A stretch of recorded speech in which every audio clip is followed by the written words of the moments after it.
Yeah, Naban would be fine. Naban, yeah. Okay, well, you're very welcome.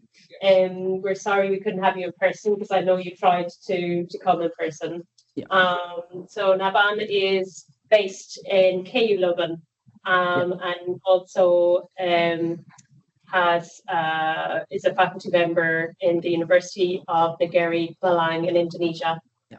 So I'm going to hand over to you, and I'll set a timer for about 20 minutes, and I'll give you a wave when we come to that point. Okay, thank you, Emma. Can I start my share screen? Mm, mm. Yes.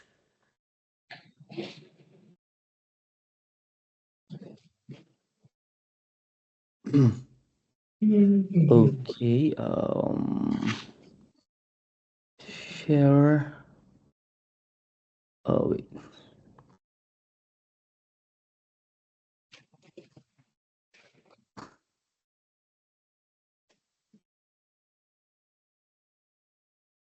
Mhm.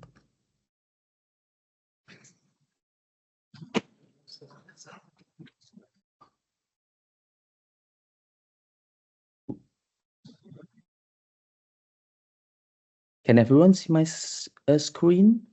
No. No? Oh, how should I do this a bit?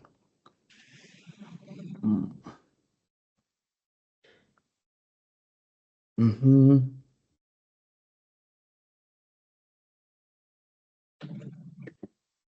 Sorry for the technical trouble. Normally I should just oh wait. Uh,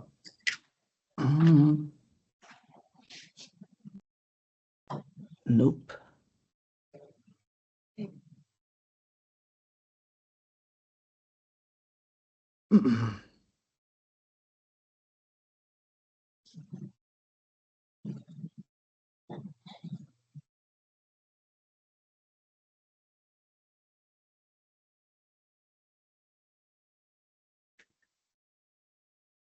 Is it Yes. okay? Okay, so yeah, could you see my PowerPoint? Yes. Okay. Yeah. So good afternoon, everyone. Unfortunately, I cannot really present in Coventry. That I have been trying to apply for the visa, and apparently, always the visa it takes longer than expected. So yeah, I'm now residing in Brussels, and I'm on the second. Just finished my second and starting my third year of PhD in arts, cultural studies. And now I'm researching about the digital transformation on the Indonesian contemporary dance rehearsals. Basically, I'm still a dancer, but used to be like more traditional dancers, but more in theater recently, but now more as a student and researcher. Now I would like to present you about the post-COVID challenges on the making of Eko Supriyanto's Ari-Ari and Watantusis Ita. Uh, so in 2022, actually, Ari-Ari, which is choreographed by Eko Supriyanto, a notable and famous choreographer from Indonesia, and Ita, choreographed by Watan Tusi. But the presentation, the performance was held in 2022 after the COVID, but actually it was initiated before the COVID. So it was meant to be an cultural exchange program that Ari-Ari is from Java by Eko Supriyanto, wanted to be danced by Taiwanese dancers, which is yeah, and then Watantusi with from Truku and Taiwanese Taiwanese dance wanted to be performed by Indonesian dancers. But during the COVID, then they changed the mode of rehearsals into online until only by the end of just 2 months before the performance, they make in-person rehearsals. So this is Eko Supriyanto. Is one of quite famous Indonesian contemporary dancers and choreographer, and also an academic, a faculty member in EC in Institute in Dance Department, based in Solo in Central Java, Indonesia.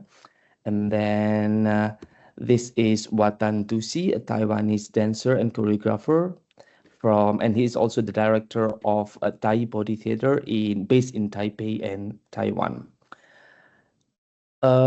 So this actually this research is like more rehearsal studies, which is like somehow even like now I am deciding to do rehearsal studies because apparently it is interesting, but after going through several like in the process it's difficult. That's why like not many people has done it because it's difficult apparently to get in touch really with artists and get into the process and everything. So that's why I'm now even like in the third year of my PhD. It's like really grappling to get many data that's scattered all of, especially when you are researching about the performance that already done.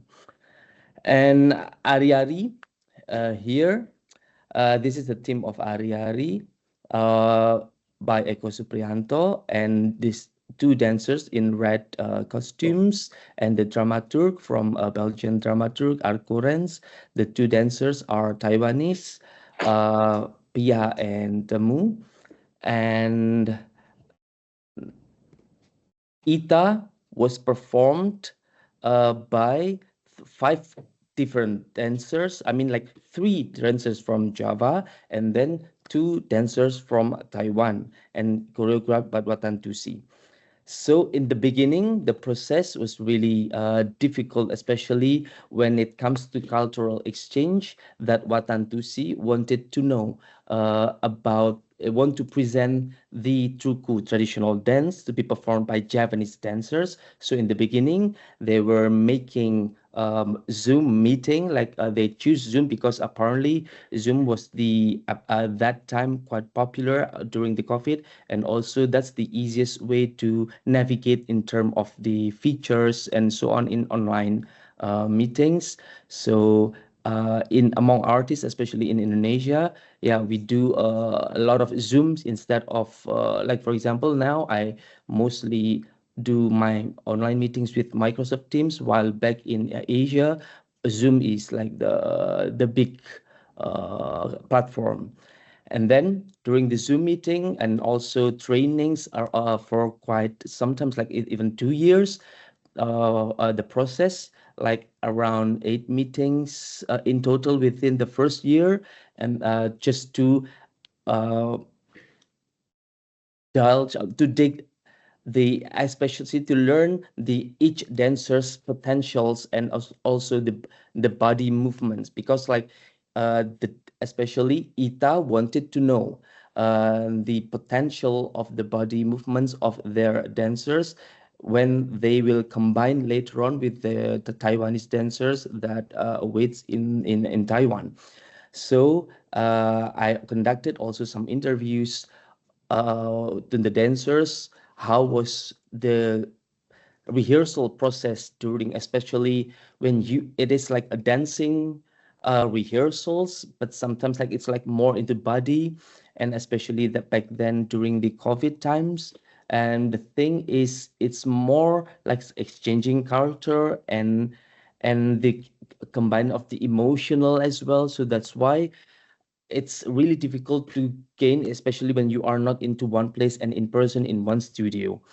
So at the very beginning, more in the discussion and also some assignments given, like to explore the potential of each dancers, especially for those Indonesian dancers, using dangdut, it's folk Indonesian music, to explore the body, so that Watan Tusi from Taiwan can choreograph the Truku Taiwanese dance with the capital of Javanese Indonesian dancers.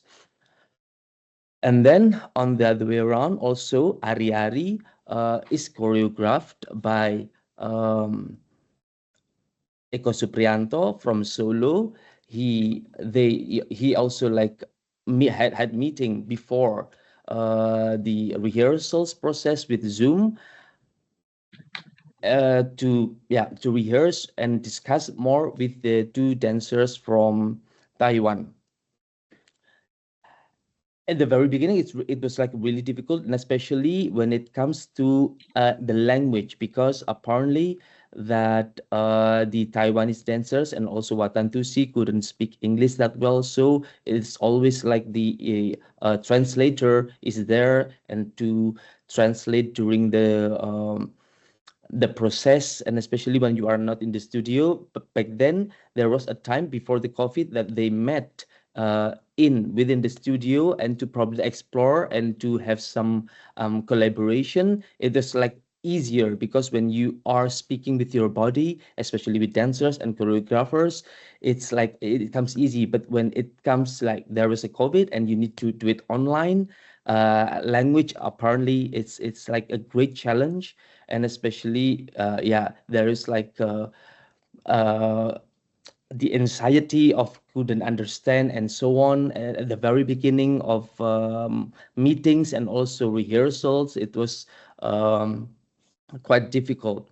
But then after like eight meetings within the first year, and then later on the regular meetings, just like 1 month before, all the dancers go to the went to the Taipei to have the in person within in studio rehearsals.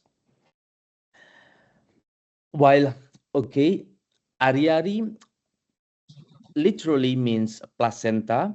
So it's inspired by the Japanese birthing ritual and life cycles performed by Taiwanese dancers, but rooted in Indonesian traditions. While Ita explores Truku identity, land, and belonging, performed by Japanese and Taiwanese dancers as a cultural dialogue.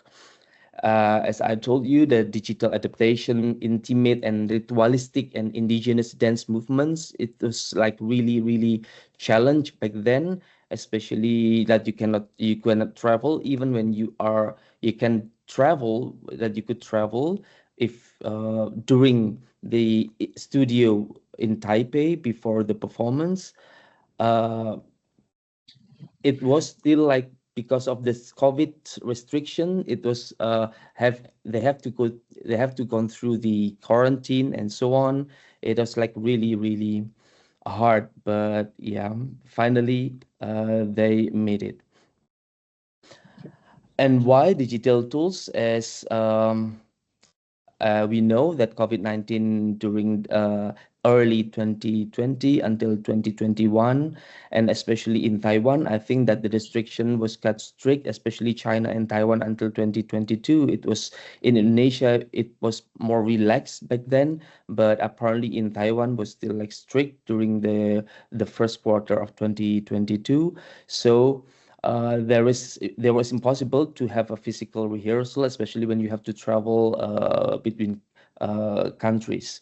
So needed a way to maintain continuity and collaboration across borders. The key digital platform is used for sure by video viewing and so on. And Zoom was chosen as the virtual rehearsals because apparently in terms of the signals and so on, it is easy, and also the feature. Zoom was the best application to have, especially uh, for the rehearsals between two places and two different studios. And then they use also Google Drive to do the video sharing and documentation for some assignments, to give feed and recorded feedback, the asynchronous learning for dancers, and between the communication between choreographers and dancers. And the thing is, the virtual energy exchange in Ariari to simulate communal spirit. Um, but in Ariari, the process is quite different from Ita, because Ariari was performed by only two dancers from Taiwan, that they could still be in one place, while Ita, they have to probably just like took longer, especially when you have to combine three dancers and two different dancers into one and into one choreography. And the dancer struggles in Ita, especially the Indonesian dancers, that learning unfamiliar movement vocabularies remotely, like from Indonesia for sure, after discussing with Watan, and also after Watan analyzing the potentialities in the of the body movements from the Japanese dancers. But the anxiety about embodying Turku culture authentically is also at the beginning, based on the interviews with dancers.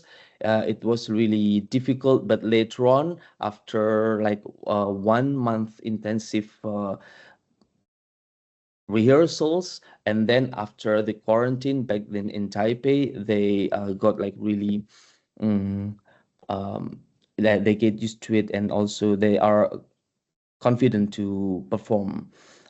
And then innovative exercises.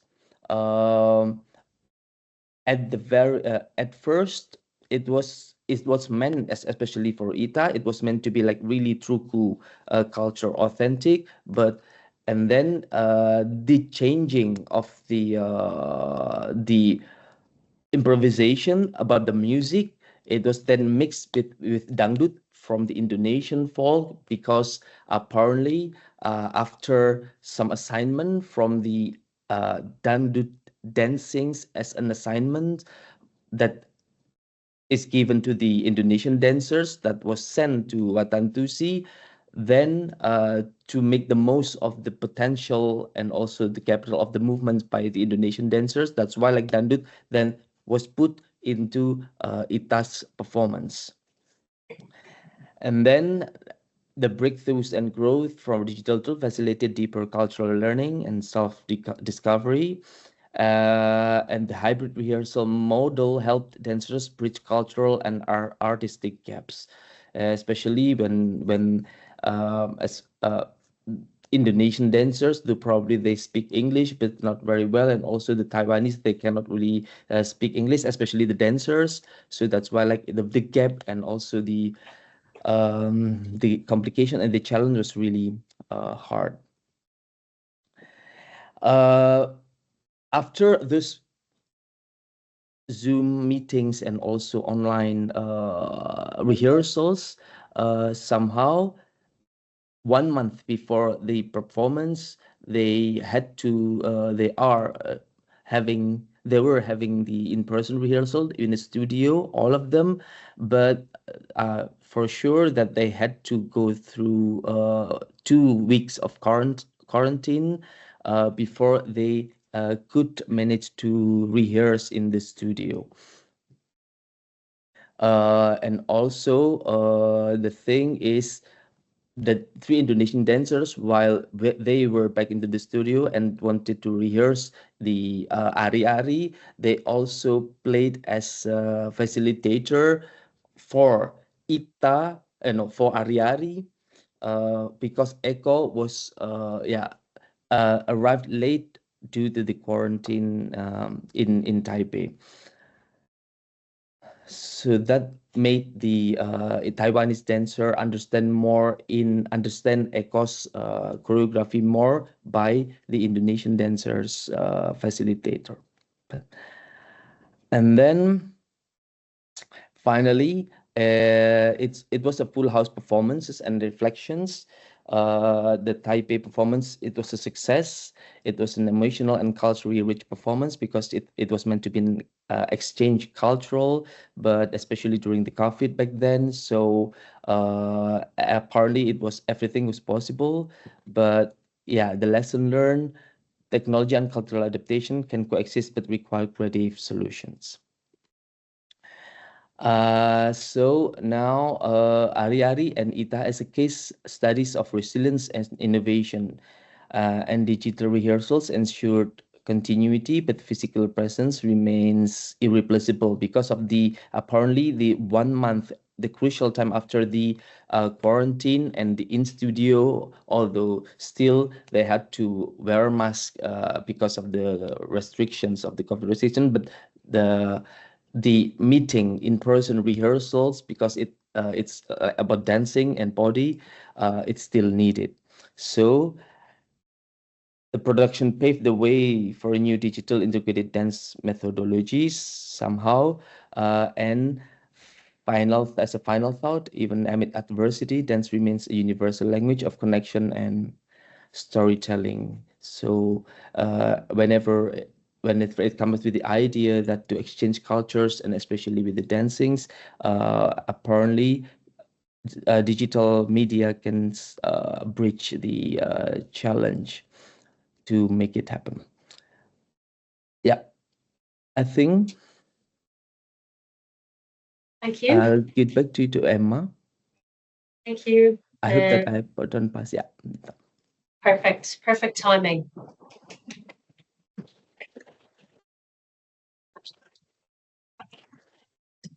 So thanks for your presentation. If it's okay, we'll leave questions to the end after everybody has spoken.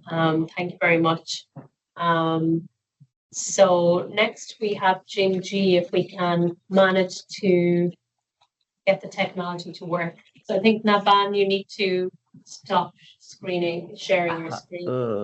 How should I stop sharing? Okay. Yes. Okay. Okay, thank you. So now we're going to try Jing Jie again. If we can hear your audio, we can't hear you. So is it possible to press unmute? No, we can do it through here. No, we can't. Can you do it?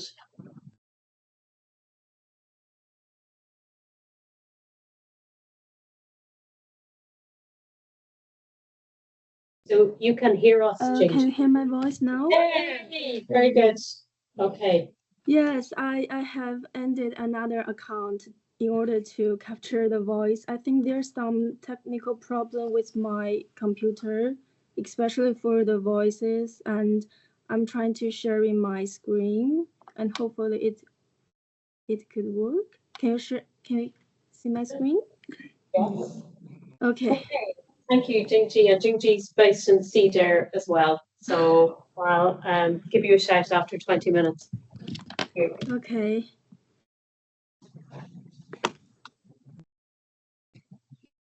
And thank you, Emma. It's such a pleasure to be here. And hello, everyone. And today is the Chinese New Year of the Snake. So, firstly, I wish you and your family continue good luck and all the best in the new year. And my name is Jing Jie, currently as a research master at CEDA. And I have trained in both academic and professional dance in China, and later came to the UK to study an MA in arts education. So my experiences have led me to develop dance research interest in public engagement and post-human philosophy, which into the research I'm going to share today. And my research explored the intersection of social media and dance, post-human theory, and the notion of the common, focus on how the human and non-human elements collaborate to form a new way of community-based practice among Chinese elderly on social media. Firstly, I would like to invite you watching this video first and to get sense of what elderly dance video on Chinese social media looks like.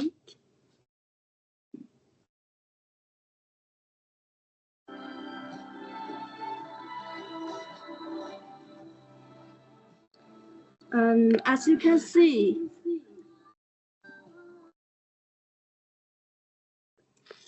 This collective dance video takes place in a public square where green tree construct with the brightly colored, similar word yet distinct outfit of the female dancers. They all with smiling face. And you can see the background music is slightly distorted and overlapping.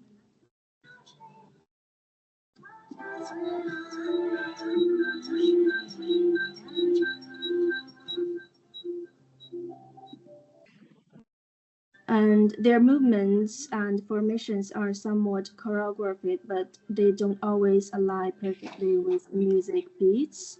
And the right title ended in post-production conveys the ideas of dancing together despite the high temperature.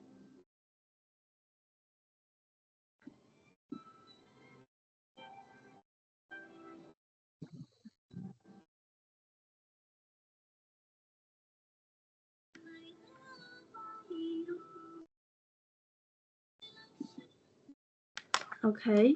Sorry about the voices. This video was created by the Oatly group I worked with during my field work, and it really emphasized the everydayness of Oatly group dancing in a public space. Indeed, the square dancing by retired Oatly women is a Chinese social phenomenon with a historical revolution. Those I wouldn't develop into the details here. However, I think it is useful to consider the relationship between the everyday dance practice and the digital technology for Chinese elderly. The video illustrates the transformation of practice space and the expansion of the engaged mood, also about the multiple expression of the personal identity. And it is acknowledged that dancing online has become a common practice today. But what does it mean? How does the video we just watched respond to such a phenomenon in the digital age? In my view, thinking about the concept of the common is really helpful here. The term common is somewhat ambiguous subject. The traditional notion of it is quite old, which originally stemmed from the way communities collectively managed shared land in medieval Europe.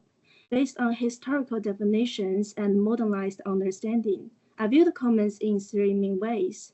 Firstly, there's the traditional commons, where natural resources are accessible but limited to all members of a society in traditional discourse, such as the concept of the common pool resources. Secondly, it describes the shared production of resources that are infinitely reproducible and creative within a community or groups for both individual and collective benefits, such as the cultural commons. Thirdly, it refers to a complex ethical practice that beyond the dualistic relationship, where resources and communities are constantly changing in the process of becoming. This includes the ideas like commoning and the more than human commons. Indeed, to say the common is an ambiguous term does not mean the commons is confusing and messy in its theorization and actual practice. Rather, it is complex and changeable. I view these different arguments are revolving a nature of the commons. The nature of the commons is not just a static concept for traditional resources management or Old English legal term for social and collective movement. It could be viewed as a fluid metaphor, an entangled way of imagining collective engagement across diverse contexts. So today, the commons serves as a really critical framework for addressing contemporary struggles against the neoliberal force.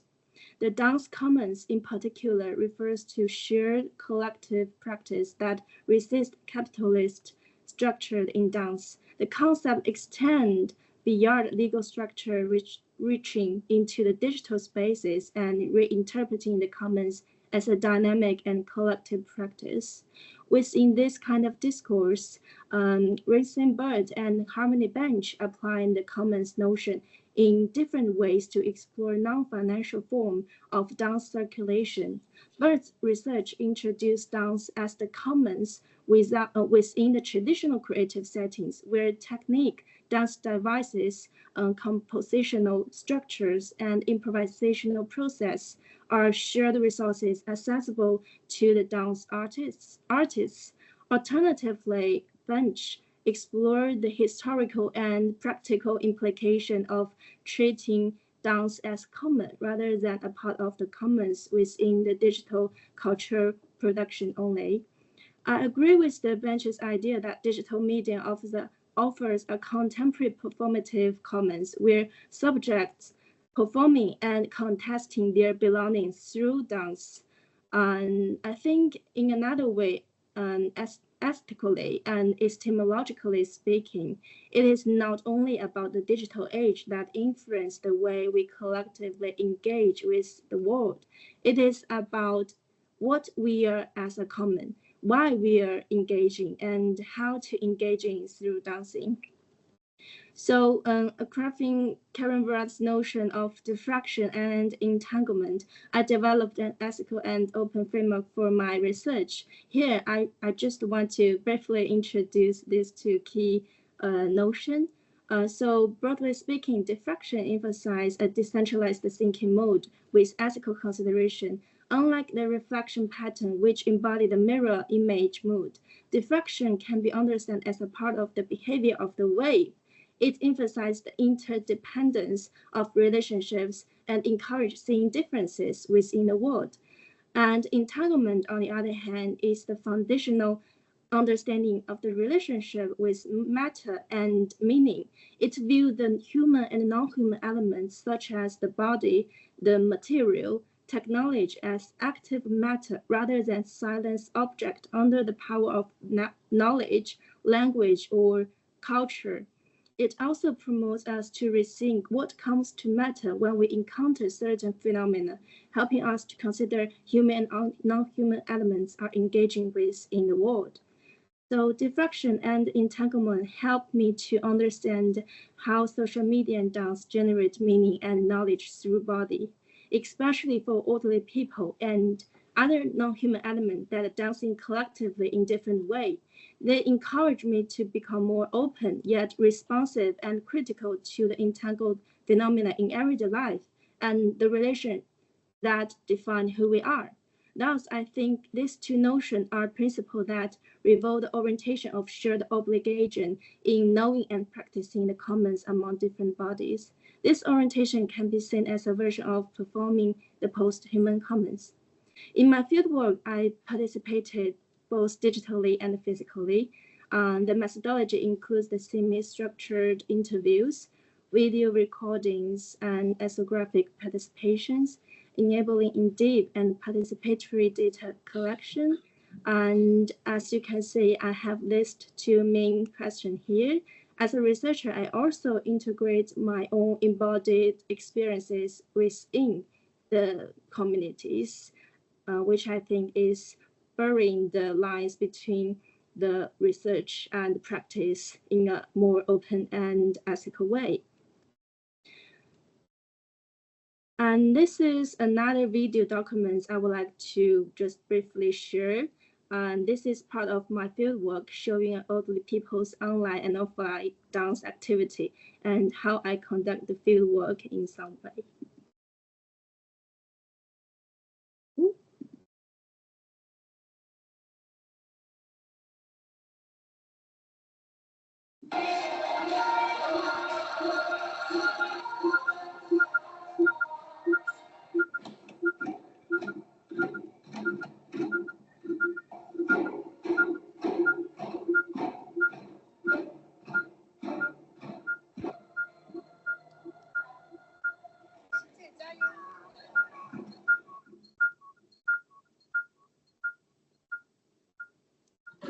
These are the digital platforms.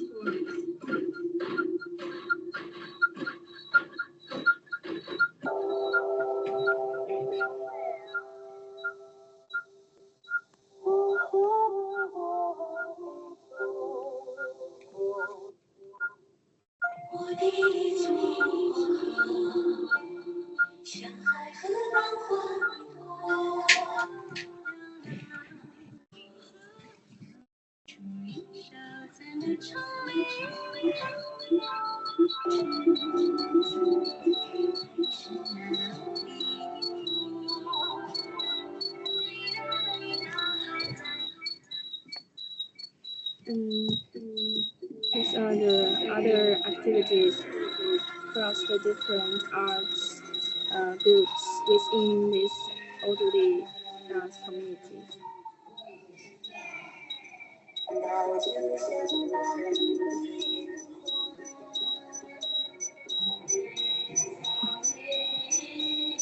And this is me at the end of the celebrations.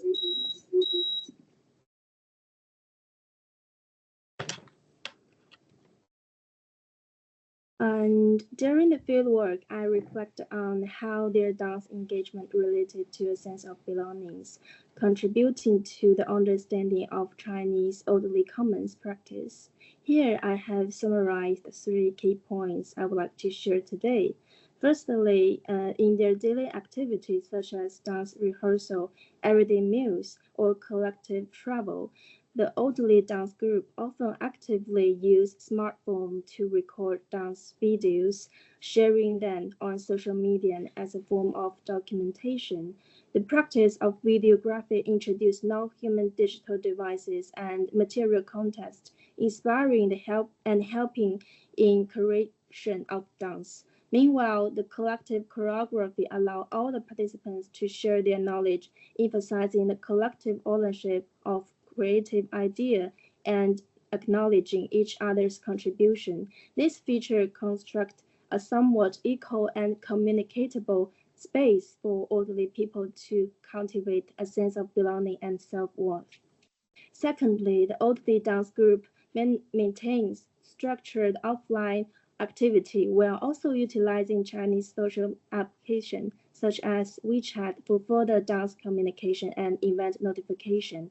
In online chat, members also express appreciation and a sense of collective honor to each other. Additionally, the dance group collaborates with other arts groups such as drums and singing and performing in different kind of activities such as the member's birthday celebration and the community performance event. Such blended engagement, which across different groups, time and space, enabling closer links within and outside of the community. Thirdly, the dance video construct a situation where dancers could recreate past aesthetic traditions, serving as a form of chasing the past memory and searching for belongings. As you can see, the dancers often dressed in vintage costume of Chinese women of the last century, telling the narratives of female domestic labor and love story through dance. This reflects the elderly woman's pursuit of connection, self-expression, and collective narrative. The dance videos serve as an effective way of memory and circulation within their community and among similar groups. Beyond the fieldwork, I also explore other similar cases on Chinese TikTok, reflecting on dance commons and potential tensions within the specific cultural context of China. In orderly Chinese dance community on social media, copying and learning of other videos is common to see. It is less emphasized on strict originality as an artistic work, but more focused on participation as a dance event. As we can see this picture with different version of table dance, which embodies collectivity, celebratory spring, and ways of moving around the table during the dinner. This similarity are welcomed as part of the shared space for orderly collective knowledge, where legal concerns about the ownership are maybe less prominent in this different group. Other reflection is on originality. According to my fieldwork interviews, many elderly dancers learn dance from dance teacher or performer on social media. The online dance pedagogy often involves the concept of originality. The ownership of dance work is often tied to social capital and economic influence. Many dancer creators aim to attract viewer and financial reward from such kind of originality, which can diminish the nature of the artistic and intellectual value of the dance work in some way. Another consideration is many elderly participants have limited digital skills and low awareness of privacy issue or image rights. This highlights the need for greater digital literacy and legal education within these kind of elderly communities, especially considering the unique challenge that elderly Chinese people faced in navigating digital platform and the similar interactive system. Indeed, elderly Chinese people on digital platforms like TikTok blended collective group dance with the digital self-expression, reflecting a combination of cultural traditions and personal values. This also reflects the uniqueness of elderly Chinese standards, where the communities and personal expression merge within the sociocultural practice. In my interview with some elderly participants, many express that the dance is a way for them to find joy, continue learning, and not be left behind by the time in their later years. Posting videos on TikTok has become a basic part of their retirement life. It allowed them to step out of their past role as busy mother and rediscover aspects of themselves that they were once interested in but never had a chance to pursue. For me, the research also allowed me to contribute to the group by helping to record dance video and posting online, teaching dance movements and learning about their daily life physically and digitally. While my research is ongoing, I believe it has become a way of for me as performing the commons with them. It has helped me to understand the interdependence of relationship with others and how a sense of belonging can be constructed through the active bodies and the collective practice of dance. That concludes my presentation. Thank you for all the attention and welcome any feedback or kindly suggestion. Thank you.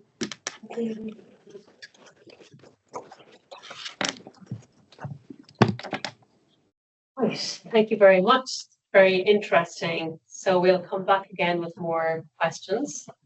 And we have our in-person presenter here, Gillie Kleiman. Yeah. Oh, do I have to stand up?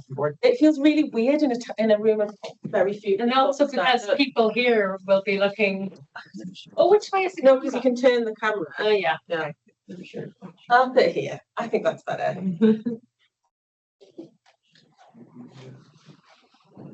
But I want to press my own slides, so we've made an arrangement. Yeah. There you go. Amazing, thank you. Okay, so I'm going to talk about a performance called Friend. This is the marketing image for Friend. Friend is a solo dance performed by non-professional performers in their homes to audiences of only their friends. Its author is me, and that's important. I'll talk about that later. So far, it's been performed by 25 performers in 8 different places in England.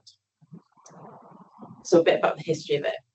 In 2021, my producer Becky Darlington and I, along with dance organisations Dance For, as it was, and Yorkshire Dance, undertook a pilot version with 3 performers in Leeds, Nottingham and Newcastle upon Tyne, which is where I'm from. Though this was during the lockdown phase of the current global pandemic, Friend was originally conceived in 2019, though the restrictions of 2020 and 2021 informed its development into a work that not only used online means as part of the process, but spoke into an ever more online cultural world. In 2024, last year, Becky and I continued the project with Creative Crawley and Crawley, Home Life Art in Hastings, Gift in Gateshead, Fabric in Birmingham, and Still in Ipswich, each time to create versions of the project. So the first thing we do with these organisations is promote a call for participants, each based on their local networks and programme priorities. I'm going to talk a bit about the mechanics. I hope it's not too boring, and but if I don't explain the mechanics, I think it's quite difficult to understand anything else about it. So when we do this selection process, we ask people to fill in an expression of interest form with some basic details on why they're interested in taking part in the project. Normally to try and understand whether they know what the project is, because otherwise the thing quite quickly sort of breaks down. We only have 2 basic criteria for selection. One is that they should live in the place where we've said they have to live, and that's for practical reasons, and that they're not a professional dancer. Oh, sister, it's broken there. Okay, those are the two of the dancers in Ipswich. So as an aside, we've had a lot of professional performers try to apply for the project, and I think one of the things that I'm aware of is that that really speaks to the challenges we have around the number of people who want to be professional dancers and the ecosystem's kind of capacity for their efforts. And, you know, there's a whole history of that, how many professional dancers were Rosemary Square dancers, for example. It's another universe. So in some places, the organisation has really specific priorities around who they want the participants to be. So in one place, they wanted one performer to be of global majority heritage, so we ring fence that, or they want to prioritise certain postcodes because that's where they're doing their development work. In those instances, we really tell the applicants that quite explicitly, and we ask additional questions that are separated from any kind of monitoring information. We then pick at random using a random selector online. I really like this way of selecting people because what I'm trying to avoid is kind of borrowing some kind of sense of importance that is shored up by feeling that I'm the chooser. And I prefer to think ahead about what we're looking for, and instead of something that can happen, and sometimes the organisations speak like this and we resist it, which is around who's most deserving or who most needs to take part in this project. I'm not really interested in that. I don't feel like I'm a choreographer. I don't think I can measure that. So once the group's been selected, there's a bit of an admin window, and then we get on with the project proper. So the design of the project is that each week for 7 weeks, there's a letter describing workshop activities that each performer does in their own time by themselves in the house. They're not dance routines. There's no 5, 6, 7, 8. This can be a huge source of frustration for people. They're scores, and there's ways to enter those scores through the weeks. Originally, this is parts of the pack. It's very beautiful, I think. Originally, we would send out the letters like week by week, so it would be like you really get this piece of very analog sort of thing. But I don't know if you know, but we don't have a reliable postal service in this country, so things were coming out of order, and it was all getting quite strange. So now we turn it into a kind of advent calendar, so everyone gets everything at once, labelled, sealed, so they open something every week, and then they have their workshop activities for that week. So alongside that, and the online bit, is that each week we have a group Zoom meeting together where we talk about our lives and about the performance as it's developing. And don't lead any workshop activity. Like, we're not actually dancing together, we're talking together on Zoom. But we have quite detailed conversations about what everybody's doing, and they get ideas from each other. And I'm able each time to kind of move the ideas from one place to another, but I'm the sort of transmitter. And I have to sort of figure out what would be the right thing to say for this group of 4 people in this place, or this 5 here. Or sometimes people can't attend all the meetings, so we have one-to-one conversations. En route, the performers give us their list of guests, and we post them all. Again, very beautiful invitations, designed by the same designer we worked on for the pack materials, Kaya Waria. It felt very important because most of the project sort of happens online and then privately in people's homes, that the residues of this performance were beautiful. So they're printed on really high quality cardstock, they're riso printed, the colour is very specific. All of those things felt very important, that there's something kind of hand to hand that happens. There is no marketing of the performances, which is definitely on purpose because I don't like doing marketing. And part of when I was conceiving the project was like, how can I make something where I don't have to persuade anyone to do anything really? And another thing that informed the design of the project was, because I make experimental dance, as I said earlier, most of the time the audience is largely made up of people I already know personally. And I wondered what it would be to lean into that rather than continue to pretend that there's a kind of general audience for weird dancers, and I'm supposed to address my performances to them, even though the people in the room are not a general audience. They're like my friend Flora, my dad, Joel, like I know who these people are. And I was curious about what would be made available to me as a choreographer in terms of choreography and dramaturgy if I admitted that already and then did a performance knowing that it would be between friends exclusively. So towards the end of the process, we've gone through the Zoom meetings, phone calls, everyone's doing their things. Towards the end, we organised for each of the performers to be visited by someone from the local team, which is why it's very important that they actually are local. One person in Birmingham, the week after we started the project, she was like, I've moved to Wales. We were like, well, that's just not okay. Sorry. Arts Council England doesn't actually fund projects in Wales. And the local team set up some basic tech that the performance needs, including a smoke machine. So I've got 5 smoke machines, and they do a run through as well as to drop off some food, and that's the start of a shared dinner. And the audience members bring the rest of the dinner. So there's a kind of creative exchange, but it's not all dancing. By this point, there are usually a few nerves starting to arise, but that kind of visit usually helps. As this performer said in our WhatsApp group, we have a WhatsApp group. Some of them are very active, very, very active, even now. A year later, they're messaging each other about, shall we go to this dance workshop? So yeah, Ellie in Ipswich said, dress rehearsal done. Annie and Megan was so lovely and reassuring. I feel so much more relaxed now I've done it with an audience. Already super proud of myself for being brave and doing this. I offer the performers some other tactics around managing nerves. So the main one is blame Gillie.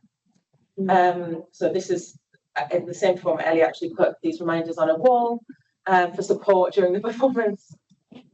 So this is a really important mechanism of the work as a whole. That's a performance by me and not by the performer. So it's emphasised to the audience through the invitation and programme, and by the performers during the performance where they name me as the maker, and as they introduce a section of performance. So my naming is literally scripted. There's one of the workshops they have to learn this, and then we practice it on the Zoom. So it's crucial to this artwork that it's my artwork by me, a professional choreographer. My education and experience confer upon me socially the right to say what is and isn't meaningful with dance, because I am an artist and I get to point to things and say, look at this, it is important, you're invited to make meaning from it. So I can work with these publicly funded arts institutions and they tell the world that these performances are of value through including them in the programme.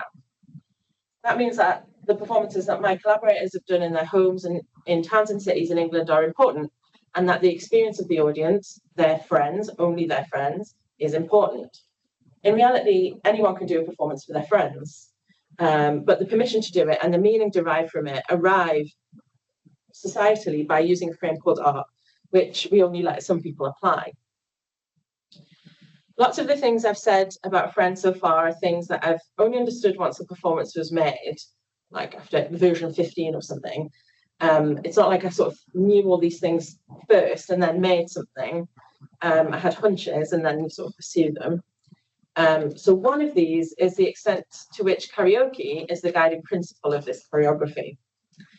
I imagine everyone here knows about karaoke, but just in case I'm wrong, so karaoke, the way I'm saying it, is an anglicised version of a Japanese clipped compound word derived from the words empty and orchestra. And it's a participatory social activity where people take up the role of lead vocalist, singing along to pop music songs whose original vocals have been removed. There are lots of variants that I found, including versions with live bands instead of kind of recorded backing tracks. Strip karaoke is apparently a big deal in Montreal, and karaoke nights dedicated to particular musical genres such as hip hop and metal. Karaoke takes place in specialist places, but also in kind of pubs and restaurants and at home, where a karaoke machine is now quite an affordable piece of kit, and you can connect to like enormous stores of backing tracks. I recommend. As an enthusiast, scholar, and maker of professional performance with non-professional performers, I've long admired karaoke as a kind of non-professional performance that occurs without much comment or fanfare in everyday life, kind of out in the wild. So to indicate this connection, karaoke features as part of the content of Friend. So the first thing the performers do is to address the audience, is to tell them a story of a time they did karaoke, and then they listen to the track together and they do this leaning score. As an encore at the end of the performers sing that karaoke song from another room with a smoke machine providing visual spectacle in the auditorium, usually the living room. In the making, this felt like an important kind of pointing, kind of indexing of this performance and of dance as something that is fairly unusual, adjacent enough to things people might have seen or done before. What I've only started to understand really is that Friend behaves like a karaoke performance in itself. The main way that this is important is that everyone involved with the project, me, the producing organisations, the performers, the audience members, we all know that there's a performance called Friend that already exists. There's a shared structure and this kind of crib sheet for the structure and a supportive backing track of ideas that are adapted, refigured, built upon, embellished and transformed by each performer in sensitivity with a specific context and known audience. There's an already existing thing to step into, take a punt at in your own way, and then let go so someone else can have a turn. This karaoke-like approach exposes some assumptions in our field about the nature of the contribution of both non-professional performers and professional dancers as genuine collaborators. Many participatory works that include non-professional performers, and I'm sure we've seen them, not all, but enough for me to be asked about this quite regularly by if I'm doing a talk or by like potential partners who might want to do the project. So they imagine that this work has to focus on the biography of the performers. And often they want a biography that has something like sad in it, basically, sort of an X factor. This is my sad tale, and this is why I'm deserving of doing this dance. Friend isn't biographical. It doesn't mean it's not sort of some kind of portraiture, but it's not biographical.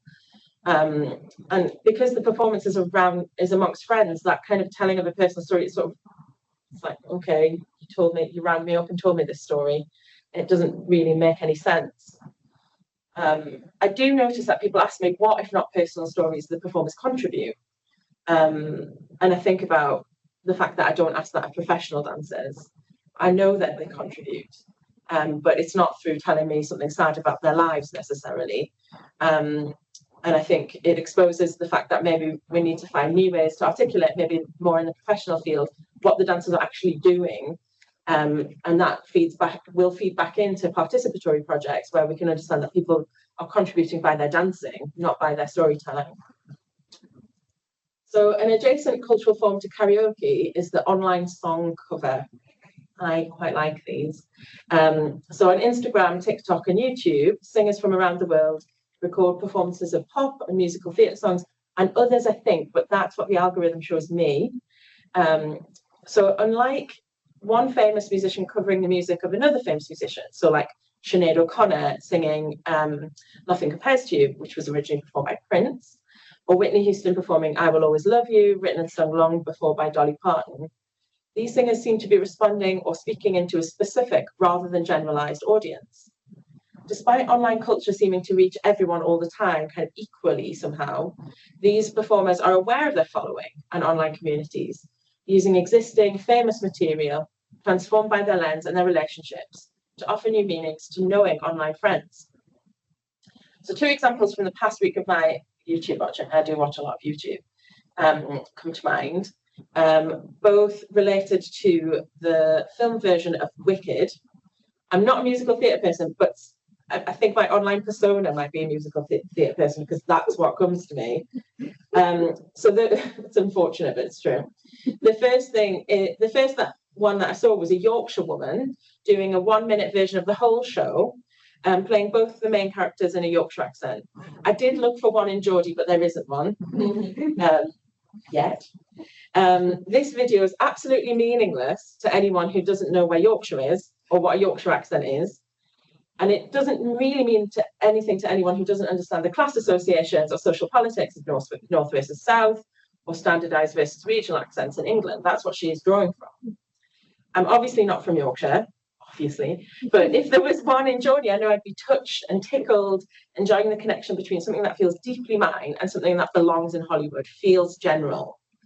When the film was first out and my lodger was incessantly singing the production's signature song, Defying Gravity, heard a lot of that, I found myself thinking that sounds like a pop punk song. That's what it sounded like to me. So I'm not really a fan of pop punk, but because I was in sixth form between 2001 and 2003, my late teenage life was marked by the awful music and fashion of those bands. And I have a sense that its culture belongs to my microgeneration. It feels mine, unfortunately. When I was finally shown a pop punk version on YouTube, it felt like an in-joke for people exactly my age in the handful of countries where a few bands and their appalling haircuts were all the rage. To my mind, this is a borrowing of karaoke's meaning-making structure, where something that belongs to everyone somehow is adapted and refigured for lost my page. For an extremely limited audience, at least partially known in advance, creating threads of meaning that are deliberately invisible to anybody else. So Friend was full of these adaptations and localized meanings. In Newcastle, Kathy was moving house. So the set for her performance was moving boxes. And she chose, so everyone has a bunch of songs that they can choose from, or that they can choose. So she sang Moon River, accompanied by her own ukulele playing. The tone was tender, considered, a goodbye to a home. In Gateshead, Ruth sang a little-known PJ and Duncan ballad. For those of you who don't know, that's Ant and Dec when they're in Biker Grove. This ballad included a rap, and the tone was nostalgic, knowing, hilarious, a joke for Tyneside. In Hastings, Carly sang House of Pains Jump Around while her young children were out of the house, and the tone was raucous, a real party for the adults who were there. So midway through the performance, the dancers pressed play on a laptop on one of the audience members' laps. The video on screen is widely available on the internet, and it depicts one of the most famous American dance works of the 20th century, a highly technical solo dance which might be familiar to many of us here. I'm not going to say what it is, because while I don't think I'm doing anything that I shouldn't be doing, I'm aware of the litigiousness of some people, and I don't want to get myself in any bother. And I'll explain why I don't think I'm doing anything wrong. So the performers describe what they're doing, and they name the dance they're physically citing. The audience usually can't see the video, but they know there's a video that they're copying. And it's a dance that can't really be copied for lots and lots of reasons. It's very difficult to kind of do a dancey-okey thing to it. I think this sort of turns a piece of the postmodern dance canon into a karaoke track. It gets transformed for their homes, their friends, and their bodies. When I was an undergraduate student, falling in love with dance studies, I don't know why I wrote that, that's so embarrassing. But I am going to make t-shirts that say I heart dance studies if anyone wants one. So yes, when that was happening, I would rewatch the few VHS tapes in the library of dance works that I liked, begging a friend of a friend to burn me a CD-ROM of a video he'd found of some break-in, writing to Xavier Leroy to ask for DVDs of his work, and even buying off eBay a suspicious copy of a video, it was a bit wobbly, of Maggie Moran's Grossland, maybe the most offensive dance I've ever seen. All of this sort of lack of resource produced a sense of reverence. This documentation was so precious. This particular aspect of the sacralization of dance I think it's done. Like, it seems impossible today. There are just too many readily available dance works online for anyone with a device and an internet connection to view. So I'm aware that there are nuances to this. I would not wish for dance artists to have their craft and labour unacknowledged, and we've heard all the ways in which that happens today. However, thinking about karaoke, I don't think my ropey rapping to Beastie Boys Intergalactic at a karaoke night at a pub in Ipswich undoes the skill and efforts of those three men.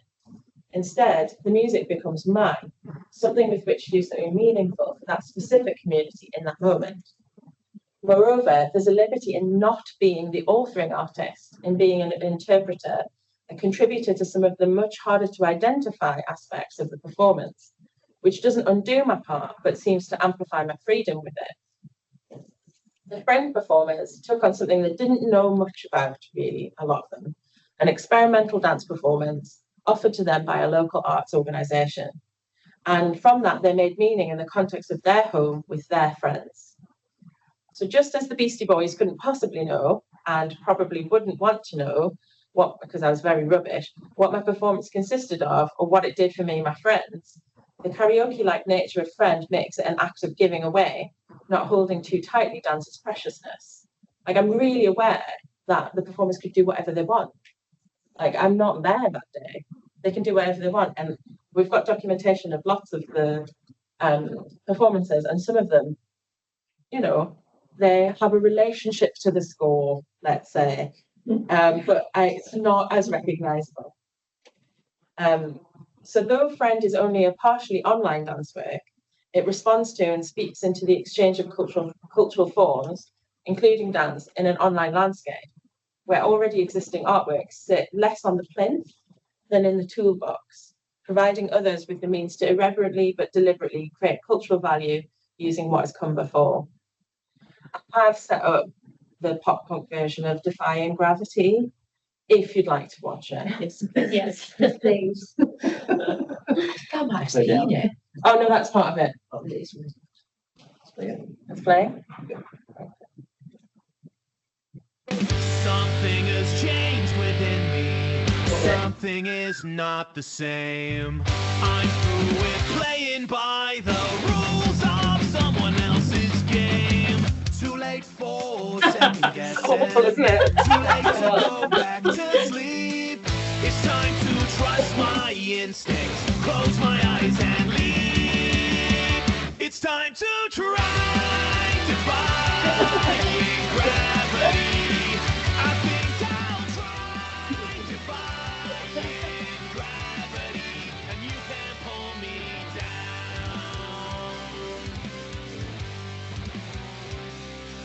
I'm through accepting limits. I know. Cause someone says they're I think that's enough. Okay. Some things I cannot change, but till I try, I'll never know.